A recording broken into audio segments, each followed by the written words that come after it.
पूरे सनातन की माँ है। सर, राम मंदिर के लेकर जिस तरह का बयान आया, आपने जो बयान दिया, उसकी नैया अखिलेश जी की डुबोना चाहते हैं। राम मंदिर को लेकर, तो अब उसमें अखिलेश जी ने एक बयान जारी किया है अपना, और उसमें कहा है कि आचार्य प्रमोद कृष्ण पर पहले ही जमीनों का विवाद सामने आया, उन्होंने जमीनों पर कब्जा कर रखा। तो क्या कहना चाहते हैं इस मामले पर जो बयान सामने आया है? देखिए, सारी दुनिया जानती है अखिलेश यादव जी और उनकी पार्टी जिस धंधे में पूरी जिंदगी लिप्त रही है, इसी तरह से वो दूसरों के बारे में सोचते हैं। जाकी रही भावना जैसी, प्रभु मुहूर्त देखी तिल तैसी।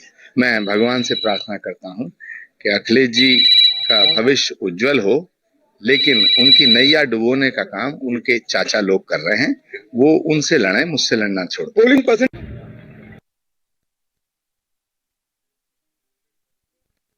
दान करने के लिए पहुंचे हैं प्रमोद कृष्णम, और इस दौरान राम मंदिर को लेकर जिस तरीके से आज समाजवादी पार्टी की तरफ से बयान आया, उसके बाद यहां पर पलटवार कर और लोकतंत्र के महापर्व में मैंने राष्ट्र के लिए वोट दिया, और मैं सबसे अपील करना चाहता हूं कि अपना एक एक वोट राष्ट्र को समर्पित करें, क्योंकि भारत को अखंड भारत बनाना है। इसलिए एक एक वोट राष्ट्र के लिए।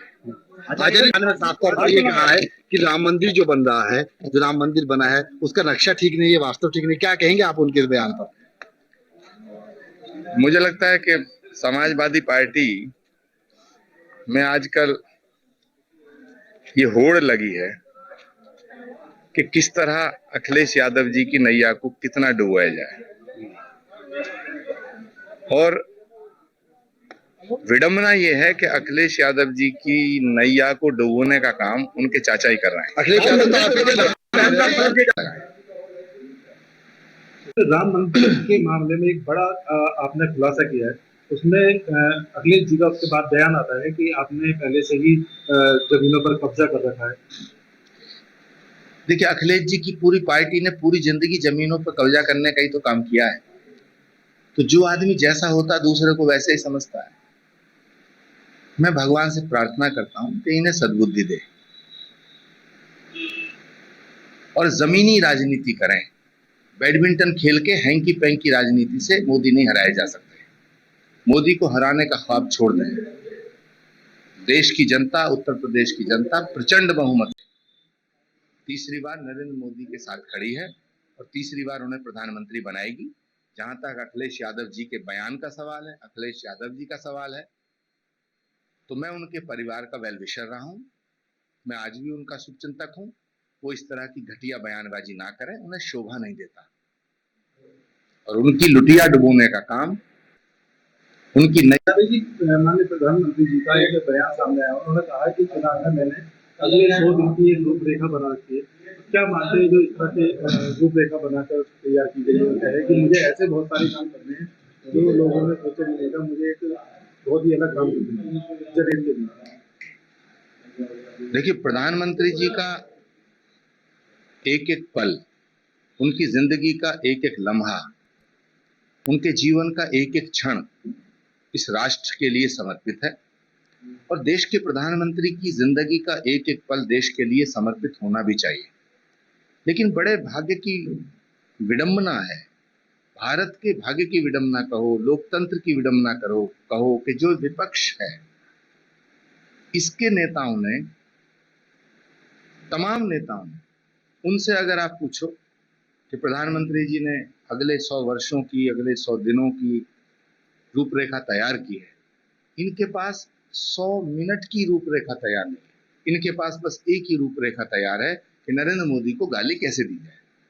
किसी की जेब कट जाए तो कहेंगे मोदी जिम्मेदार है, किसी की भैंस खोल ली जाए तो कहेंगे मोदी जिम्मेदार है, किसी का झगड़ा हो जाए अपनी पत्नी से तो कहेंगे इसके लिए मोदी जवाब दे।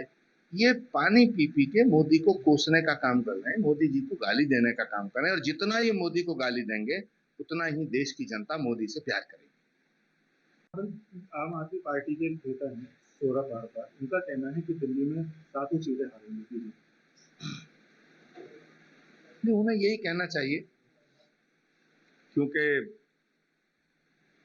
दिल्ली में 2019 में 7 की 7 सीटों पर बीजेपी ने जीत हासिल की थी। और मुझे लगता है कि दिल्ली की 7 सीटों पर बीजेपी पुनः जीत हासिल करेगी, क्योंकि कांग्रेस पार्टी और आम आदमी पार्टी का जो रिश्ता है, जो उनका गठबंधन है, उसकी बुनियाद ही गलत है, वो अननेचुरल है। आम आदमी पार्टी पंजाब में कांग्रेस को गाली दे रही है, कांग्रेस पार्टी पंजाब में गाली दे रही है, और अरविंद केजरीवाल जी के जेल जाने से सबसे ज्यादा अगर कोई खुश है तो कांग्रेस के नेता खुश हैं। जब कैमरे से अलग हट के बात करते हैं, बंद कमरों में बात करते हैं, तो कहते हैं केजरीवाल जेल चला गया, अच्छा हुआ, बवाल कटा। मैं तो गवाह हूं इस बात का। तो जब केजरीवाल के जेल जाने पे कांग्रेस खुश है, तो कांग्रेस का कार्यकर्ता केजरीवाल जी के कैंडिडेट को वोट कैसे डालेगा, और केजरीवाल जी का कार्यकर्ता और वोटर कांग्रेस को कैसे वोट डालेगा? तो मुझे लगता है कि ये अननेचुरल अलायंस है और ये बुरी तरह हारेंगे। तीसरी बार इस देश का प्रधानमंत्री, तीसरी बार आप देखना 4 जून के बाद फिर एक आवाज गूंजेगी कि मैं नरेंद्र दामोदर दास मोदी तीसरी बार भारत के प्रधानमंत्री की शपथ लेता हूं।